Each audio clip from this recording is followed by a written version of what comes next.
ఓ పక్కన అమెరికా ఏదైతే Russia Ukraine యుద్ధాన్ని ఆపించి ఉక్రెయిన్ అధ్యక్షుని పిలవకుండా ఉక్రెయిన్ టీముని పిలవకుండా డైరెక్ట్గా రష్యాతోనే శాంతి చర్చలు జరుపుతోంది సౌదీ అరేబియాలో. ఆ నడుస్తూ ఉన్నటువంటి సందర్భంలో యూరోపియన్ యూనియన్ నాటో ఇంతకాలం మేము తోడుంటే మమ్మల్ని వదిలేసి మీరు చర్చిస్తే ఎట్లా అన్నారు. బట్ అమెరికా పట్టించుకోలేదు.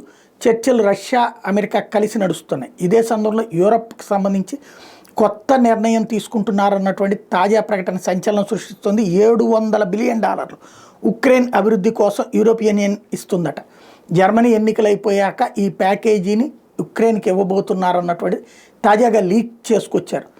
ఎందుకయ్యా అంటే ఇప్పుడు జరుగుతున్న చర్చల సందర్భంలో ఉక్రెయిన్ భయభ్రాంతులకు గురవుతోంది. రేపు పొద్దున అమెరికా అక్కడ ఉన్నటువంటి సహజ వనరులను దోచుకోబోతోంది. అట్లాగే రష్యా ఆల్రెడీ ఆక్రమించుకున్న భూభాగాన్ని తిరిగి ఇవ్వనంటోంది. ఆ సందర్భంలో దారుణమైనటువంటి పరిస్థితి ఎదుర్కొన్నది రష్యా. యూరోపియన్ నమ్ముకున్నటువంటి ఉక్రెయిన్ ఇలాంటి పరిస్థితికి వచ్చిందంటే భవిష్యత్తులో ఇంకెవరు తమను నమ్మరన్నటువంటి ఉద్దేశంతో ఉక్రెయిన్ అభివృద్ధి కోసం వీళ్ళందరూ కలిసి డబ్బులు వేసుకుని ఇవ్వాలన్నటువంటిది $700 బిలియన్ ప్యాకేజీ ఇవ్వబోతున్నారన్నటువంటి విషయం తాజాగా ప్రకటిస్తున్నారు.